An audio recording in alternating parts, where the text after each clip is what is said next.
दोस्तों आज के टाइम पे जितना ज़रूरी आपके लिए एक डॉक्यूमेंट हो गया आधार, उतना ही ज़रूरी हो गया है वोटर आईडी कार्ड। क्योंकि वोटर आईडी कार्ड जो है वो अब कई सारे नए फीचर्स के साथ में आने लगा है, कई सारे सिक्योरिटी फीचर्स के साथ में आने लगा है। तो ऐसे में वोटर आईडी कार्ड भी उतना ही ज़रूरी हो जाता है, एक प्रूफ ऑफ आइडेंटिटी पहचान के तौर पे। जिस तरीके से आधार जब जनरेट हुआ था तो वो उतना वैलिड नहीं था, लेकिन अब आज के टाइम में आप देखते हैं आधार कार्ड कितना वैलिड या कितना ज़रूरी डॉक्यूमेंट हो गया है। तो आज के इस वीडियो में हम इसी बारे में बात करने वाले हैं कि आप एक नया वोटर आईडी कार्ड कैसे जनरेट कर सकते हैं। इसके लिए गवर्नमेंट ने अपनी एक नई पोर्टल जारी कर रखी है, voters.eci.gov.in। इस पोर्टल का लिंक मैंने वीडियो के डिस्क्रिप्शन में दे दिया, उस पर जब आप क्लिक करेंगे तो सीधा इस पेज पे आप आ जाएंगे। आज के इस वीडियो में हम बात करेंगे कि एक नया वोटर आईडी कार्ड हम कैसे जनरेट कर सकते हैं। वीडियो में आगे बढ़ने से पहले अगर आप इस चैनल पर नए आए हैं तो ऐसे ही और भी अपडेट से जुड़े रहने के लिए इस चैनल को सब्सक्राइब कर लेना। साथ ही अगर वीडियो से आपको हेल्प मिलती है तो वीडियो को लाइक कर देना। चलिए वीडियो में आगे बढ़। सबसे पहले आपको voters.eci.gov.in इस पोर्टल पे आना होगा। जब आप यहाँ आ जाएंगे तो चूंकि आप फर्स्ट टाइम अगर आ रहे हैं तो आपको यहाँ साइन अप करके एक ऑप्शन है, इस साइन अप वाले ऑप्शन पे आपको पहले साइन अप करना होगा। उसके बाद ही आप यहाँ पे उपलब्ध जितनी भी सर्विसेज हैं उन सर्विसेज में से किसी भी सर्विस का इस्तेमाल कर पाएंगे, पहले जब आप एक अकाउंट अपना बना लेंगे। यहाँ पे मैं बता दूं अगर ओवरव्यू में, तो एक नए वोटर आईडी कार्ड को जनरेट करने के लिए भी सर्विसेज हैं। अगर कोई एनआरआई है तो उसके लिए भी सर्विसेज हैं। आप अगर वोटर आईडी कार्ड पहले से ही था और आप कहीं शिफ्ट हो रहे हैं या उसमें कोई करेक्शन चाह रहे हैं तो वो हो सकता है। अगर आप अपना नाम पोलिंग, जो आपका पोलिंग बूथ है उसमें आपका नाम दर्ज है, उसको हटाना चाहते हैं तो वो भी हो सकता है। आपने कोई एप्लीकेशन सबमिट की तो ट्रैक कर सकते हैं उस एप्लीकेशन को, अपना नाम ढूंढ सकते हैं अपने जो मतदाता सूची आती है उस लिस्ट में। साथ ही एक कंप्लेंट भी दर्ज कर सकते हैं। अपना ई पिक जो आपकी मतदाता सूची पर्ची आती है इलेक्शन से पहले, जो वोट डालने से पहले पर्ची आती है, वो भी डाउनलोड कर सकते हो। ये सारी सर्विसेज आपको यहाँ से मिल जाएंगी, लेकिन उससे पहले आपको अपना एक अकाउंट इस पोर्टल पे बनाना होगा।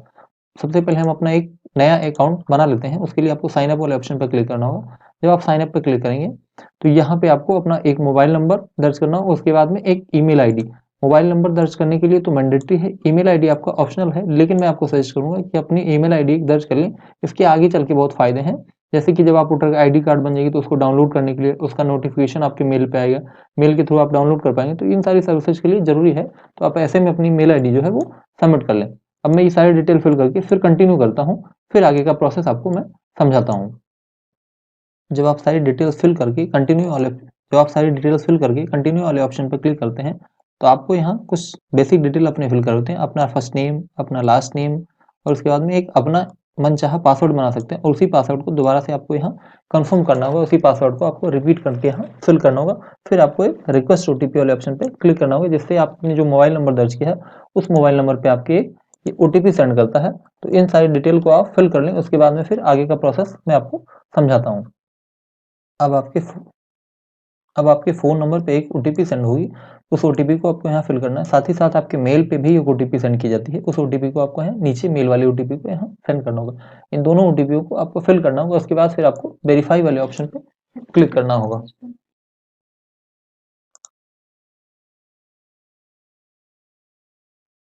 ओटीपी फिल करने के बाद आपको वेरीफाई वाले ऑप्शन पे क्लिक करना होगा। तो यहाँ आपको दिखा देगा you have successfully signed up, मतलब आपने सक्सेसफुली अपना जो अकाउंट है वो क्रिएट कर लिया है। अब आपको लॉगिन करना होगा इस डिटेल के जरिए। तो आपको यहाँ लॉगिन वाले ऑप्शन पे क्लिक कर देना, तो ये आपको लॉगिन वाले पेज पे दोबारा भेज देगा। अब इस टाइम आपको क्या करना है, अपना यहाँ मोबाइल नंबर और जो पासवर्ड आपने उस टाइम पे बनाया था, कन्फर्म किया था, उस पासवर्ड को फिल करके आपको यहाँ अब दोबारा से आपके फ़ोन पे एक ओटीपी भेजी गई है जो कि आपके लॉगिन करने के लिए है। उस ओटीपी को आप यहाँ फिल कर दें, उसके बाद में फिर आपको लॉगिन हो जाएंगे यहाँ से अपने अकाउंट में। जब आप लॉगिन हो जाएंगे तो इस टाइम अपना देखेंगे आपका यहाँ नेम जो है वो ऊपर शो करने लगेगा, आपका नाम जो है डिटेल जिस नाम से आपने बनाई थी लॉगिन वो शो करने लगा। अब एक नई वोटर आईडी कार्ड बनाने के लिए आपको form number 6 new registration for general electoral, इसके लिए आपको फॉर्म नंबर 6 को फिल करना होगा। जो फॉर्म आप ऑफलाइन फिल कर रहे थे वही आप इस बार आपको ऑनलाइन फिल करना होगा। आपको सिंपली इस पर क्लिक कर देना, तो आपके सामने फॉर्म नंबर 6 जो है वो ओपन होके आ जाएगा और इस फॉर्म नंबर 6 को आपको फिल करना होगा। अब पहले स्टेज पे आपको अपना यहाँ स्टेट सेलेक्ट करना होगा, जिस भी राज्य में आप रहते हैं उस राज्य को सेलेक्ट करना होगा। उसके बाद में फिर आपका जो स्टेट जहाँ आप रेजिडेंस है, आपका जो एड्रेस है उसका डिस्ट्रिक्ट आपको सेलेक्ट करना होगा, डिस्ट्रिक्ट सेलेक्ट कर लेंगे। उसके बाद में फिर आपको यहाँ नीचे आने पे आपकी असेंबली सेलेक्ट करनी होती है, कॉन्स्टिट्यूंसी जो है वो आपको सेलेक्ट करनी होती है, जहाँ लग रही है वो आपको सेलेक्ट करना होता है। जब आप ये कॉन्स्टिट्यूंसी अपनी सेलेक्ट कर लेंगे तो फिर आपको नीचे आना है, यहाँ और वाला ऑप्शन है, तो इसको आपको कुछ नहीं करना है, बस नेक्स्ट वाले ऑप्शन पे सिंपली क्लिक कर देना है। अब आपको यहाँ अपना नाम दर्ज करना है, फर्स्ट नेम चाहिए यहाँ पे फर्स्ट कॉलम में आपको फर्स्ट नेम और यहाँ पे लास्ट नेम। अगर आप मिडिल नेम भी लगाते हैं बीच में सरनेम के पहले अगर कोई नाम लगाते हैं, मतलब आपका तीन तीन पार्ट में अगर नाम नेम होता है, फर्स्ट स्टार्टिंग उसके बाद में बीच में कुमार या दत्त या ऐसा कुछ करके लगाते हैं, तो वो भी इसी सेक्शन में आपको फिल कर देना है फर्स्ट नेम वाले में। उसके बाद में आपका सरनेम जो है वो लास्ट वाले सेक्शन में आपको फिल करना है। अब जैसे ही आप ये डिटेल्स फिल करेंगे तो आप जैसे ही फिल करके अगले स्टेप में बढ़ेंगे तो आप देखेंगे कि नीचे हिंदी में भी आपका नाम जो है वो टाइप होके आ जाता है। अब अगर आपको लगता है कि कोई करेक्शन है, जो नाम आपने टाइप किया है उसका हिंदी जो टाइप हो गया है वो करेक्शन है, तो आप सिंपली यहाँ कीबोर्ड का ऑप्शन है, इस पर क्लिक करके आप इसको एडिट कर सकते हैं। अन्यथा अगर आपको लगता है कि करेक्ट है तो कोई दिक्कत नहीं है, फिर आपको यहाँ नीचे अपनी एक फ़ोटो सेलेक्ट कर लेनी।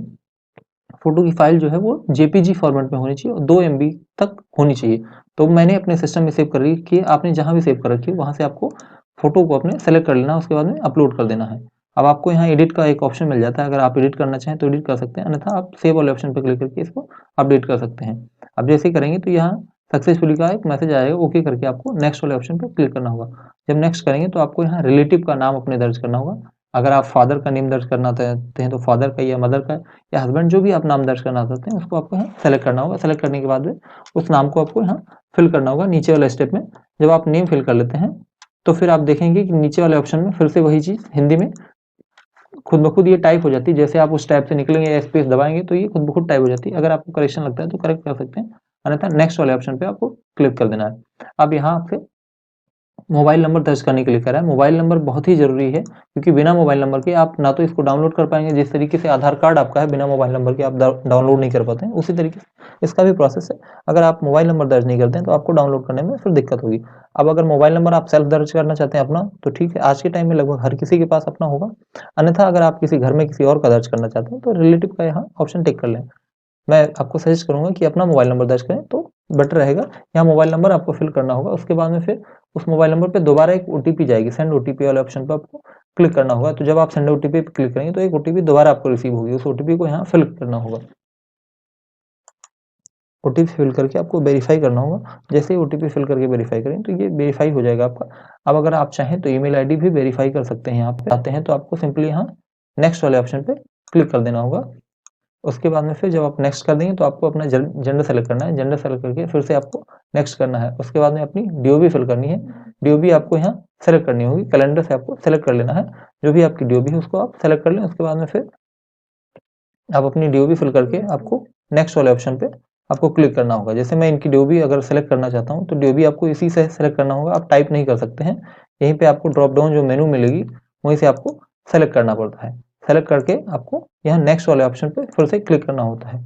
अब यहाँ पे चूंकि एक डीओबी सेलेक्ट करने के बाद में फिर आपसे एक प्रूफ मांगता है कि आप डीओबी का जो प्रूफ है वो क्या दर्ज करना चाहते हैं। तो document for proof of DOB या एनी अदर कोई आप बर्थ सर्टिफिकेट या ऐसा कुछ दर्ज करना चाहते हैं तो आपको इस ऑप्शन पे सेलेक्ट करना होगा, अन्यथा आप यहाँ पे सेलेक्ट कर लें और फिर यहाँ डॉक्यूमेंट की एक लिस्ट ओपन हो जाएगी। उसमें से आपको कोई एक डॉक्यूमेंट अपलोड करना होगा, जैसे बर्थ सर्टिफिकेट हो, Aadhaar card, PAN card, driving licence या क्लास 10th की मार्कशीट। तो मैं इस टाइम पे आधार कार्ड फिल कर रहा हूँ। आधार कार्ड आपकी वैलिड होती है। सेलेक्ट करके आपको फिर फाइल आपको अपलोड करनी होगी। फाइल आपने जहाँ भी सेव की हो वहाँ से आपको यहाँ अपलोड करनी होगी। फाइल अपनी जेपीजी, पीएनजी या पीडीएफ किसी भी फॉर्मेट में आप अपलोड कर सकते हैं। तो उस फॉर्मेट को आप सेलेक्ट कर लें जहाँ भी आपने सेव किया हो। उसके बाद में फिर आपको नीचे आके नेक्स्ट वाले ऑप्शन पे दोबारा से क्लिक करना होगा। और जब नेक्स्ट सेलेक्ट कर देंगे तो आपको यहाँ अपना एड्रेस फिल करना है। अब इस एड्रेस में अगर आप अर्बन एरिया में रहते हैं, शहरी क्षेत्र में रहते हैं, तो अपना अपार्टमेंट या हाउस नंबर या बिल्डिंग नेम सेलेक्ट कर दें। अन्यथा अगर आप देहात क्षेत्र में या ग्रामीण क्षेत्र में या रूरल एरिया में रहते हैं तो यहाँ अपना विलेज का जो नाम है उसको फिल कर दें। उसके बाद में लोकेलिटी जो है आपका नियरेस्ट जो प्लेस हो या आपका ग्राम पंचायत जो लगता है उसको फिल कर दें। उसके बाद में फिर विलेज या टाउन। अब अगर आप देहात क्षेत्र में रहते हैं तो अपने गांव का नाम, अन्यथा अगर शहरी क्षेत्र में तो अपने मोहल्ले या कस्बे का नाम आप यहाँ दर्ज कर सकते हैं और वही चीज़ें यहाँ आपकी हिंदी में फिल होती जाएंगी और आप उनको चेक करते रहें। अगर कोई करेक्शन रहता है तो यहाँ कीबोर्ड वाला ऑप्शन से इसको करेक्ट कर दें, अन्यथा आप नेक्स्ट वाले ऑप्शन पे क्लिक कर सकते हैं। तो ये डिटेल आप सारी फिल कर लें, उसके बाद में फिर आगे का प्रोसेस हम समझते हैं। अब जब आप अपने सारे एड्रेस फिल कर लेंगे तो उसके बाद में फिर आपको एक अपना प्रूफ अपलोड करना होगा अपने एड्रेस के लिए, या आपका रेजिडेंसी जो है या प्रूफ ऑफ एड्रेस जो बोलते हैं पीओए, उसके तौर पे आपको एक एड्रेस के लिए आपको डॉक्यूमेंट अपलोड करना होगा। अब यहाँ पे आपको पहले डॉक्यूमेंट ऑफ प्रूफ को यहाँ सेलेक्ट करना होगा। उसके बाद यहाँ लिस्ट दी गई है कि कौन सा आप डॉक्यूमेंट अपलोड करना चाहते हैं। यहाँ पे बहुत सारे ऑप्शन है, वाटर, इलेक्ट्रिसिटी बिल हुआ, आधार कार्ड हुआ, पासबुक हुआ। तो उसमें मैं आधार कार्ड अपलोड कर रहा हूँ। आप आधार कार्ड अपने आइडेंटिटी के लिए दे सकते हैं और अपने एड्रेस के लिए भी दे सकते हैं, दोनों चीज़ों के लिए वैलिड होगा। आप अपना पहचान भी दे सकते हैं, इससे पता भी दे सकते हैं। उसके बाद में आपको नेक्स्ट वाले ऑप्शन पे क्लिक कर देंगे।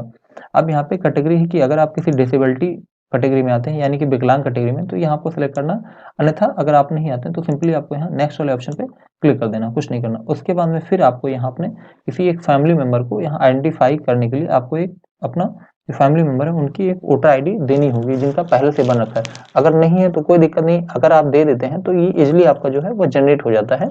इसको बनने में आसानी होती है। आपके घर में किसी का अगर पहले से बन रखा है तो उनका आप फैमिली मेंबर का नाम डाल दें और आपसे क्या रिलेशन है उनका ये सेलेक्ट कर लें। उसके बाद में फिर उनका जो एपिक नंबर है या उनका जो वोटर आईडी कार्ड नंबर है उसको यहाँ फिल करके नेक्स्ट वाले ऑप्शन पे क्लिक कर देना। अगर नहीं भी है तो कोई मैंडेटरी नहीं है, आप नेक्स्ट सीधा यहाँ से कर सकते हैं। जैसे मेरे पास है तो मैं इन डिटेल को फिल करके फिर नेक्स्ट करता हूँ। अगर आपके पास कोई नहीं है तो आप इस स्टेप को स्किप कर सकते हैं, कोई इशू नहीं है। अब आप जब नीचे आएँगे तो यहाँ पे आपको अपने विलेज का नाम दोबारा फिल करना होगा। उसके बाद में किस स्टेट से आप रहने वाले हो, डिस्ट्रिक्ट या चीज़ें आपको सेलेक्ट करनी होगी।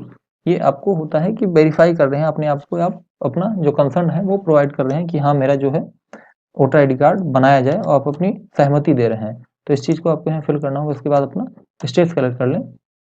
स्टेट सेलेक्ट करने के बाद में आपको अपनी डिस्ट्रिक्ट सेलेक्ट करनी होगी। जब डिस्ट्रिक्ट सेलेक्ट कर लेंगे तो फिर आपको यहाँ पे कितने दिनों से इस प्लेस पे रह रहे हैं वो भी आपको दिखाना होगा। अगर आप बर्थ से रह रहे हैं तो आपकी जो birth date of birth DOB उसका मंथ और ईयर फिल कर दें। अगर आप कुछ समय से रह रहे हैं तो उस मंथ को और ईयर को यहाँ आपको फिल करना होगा। तो फिर आपको वहाँ से ये आपको कंसर्न देना होता है कि आप कितने समय से यहाँ पे रह रहे हैं, बस। और कोई डिटेल यहाँ नहीं फिल करनी होती, केवल कंसर्न देना है कि कितने समय से यहाँ पे। उसके बाद में फिर आपको यहाँ नीचे आने पे प्लेस फिल कर देना है, जहाँ पे आप इस समय फिल कर रहे हैं उस पे आप अपने डिस्ट्रिक्ट का नाम फिल कर दें, जहाँ से भी इस फॉर्म को फिल कर रहे हैं। बस केवल अपने डिस्ट्रिक्ट का नाम फिल कर दें, डेट आपका फिल होके आएगा, फिर आपको नेक्स्ट कर देना। अब नेक्स्ट जैसे करेंगे तो नीचे आपको यहाँ कैप्चा दिखेगा। इस कैप्चा को एज इट इज जैसा दिख रहा है, ये छोटे में बड़े में जिस भी लेटर में है उस लेटर में आपको यहाँ फिल करना होगा। कैप्चा फिल करने के बाद में आपको यहाँ प्रीव्यू एंड सबमिट वाले ऑप्शन पे क्लिक कर देना है। जब आप प्रीव्यू एंड सबमिट वाले ऑप्शन पे क्लिक करेंगे, शायद मेरा ये कैप्चा जो है वो थोड़ा सा एरर हो गया है कुछ, तो इस चीज़ को आप ध्यान रखिए, जैसा हो छोटे बड़े लेटर में उसी लेटर में आप फिल करें। उसके बाद में प्रीव्यू एंड सबमिट वाले ऑप्शन पे क्लिक करें तो आपके सामने ये जो एक लेटर है वो खुल के आगे जाएगा। अब आपको यहाँ जो डिटेल आपने फिल करी वही फॉर्म नंबर 6 जो ऑफलाइन फिल करते थे वही फिल होके यहाँ आई है ऑनलाइन। अब इसमें आपको सारी डिटेल चेक कर लेनी है। सारी डिटेल चेक करने के बाद में आप नीचे आएँगे, तो अगर आपको लगता है कि कोई गलतियाँ हैं इस फॉर्म में तो आप यहाँ कीप एडिटिंग वाले ऑप्शन पे क्लिक करके और दोबारा से इस फॉर्म को एडिट कर सकते हैं। अन्यथा अगर आपको लगता है कि कोई करेक्शन नहीं, आपने जो फॉर्म है वो करेक्टली फिल किया है, तो आपको सिंपली सबमिट वाले ऑप्शन पे क्लिक कर देना है। जिससे क्या होगा, सबमिट जब आप क्लिक करेंगे तो आपका फॉर्म जो है वो सबमिट हो जाएगा और यहाँ पे यस का कंसर्न दोबारा मांग रहा है। जैसे ही आप यस करेंगे तो आपका फॉर्म जो है वो सबमिट हो जाएगा। आपके सामने एक रेफरेंस नंबर जनरेट होकर आ जाएगा। ये रेफरेंस नंबर क्या है इसको आप नोट डाउन कर लें। अगर फ़ोन में आप इसको फिल कर रहे थे तो इसकी स्क्रीनशॉट ले लें, इसकी आपको काम लगने वाली है आगे आपको ना स्टेटस देखने के लिए। तो इस एसआर नंबर को नोट कर लें और आपका जो एप्लीकेशन है वो आप भेजा जा चुका है भारत निर्वाचन आयोग को, और आपका जल्द से जल्द जब जनरेट हो जाएगा तो आपके फ़ोन पे भी इन्फॉर्मेशन दे दी जाएगी और आपके मेल आईडी पे भी इसकी इन्फॉर्मेशन मिल जाएगी। इसके अगले वीडियो के पार्ट में मैं आपको समझा दूंगा कि इसका स्टेटस आप कैसे चेक कर सकते हैं। और ये आपका जो फॉर्म है ये फाइनली सबमिट हो चुका है और आपका जो मतदाता कार्ड है वो जल्द ही बन के आपको आपके पते पे सेंड कर दिया जाएगा बाय पोस्ट, और आपके फ़ोन पे भी आपको एक मैसेज के जरिए इन्फॉर्मेशन दे दी जाएगी। आई होप कि आपको जानकारी समझ में आई होगी।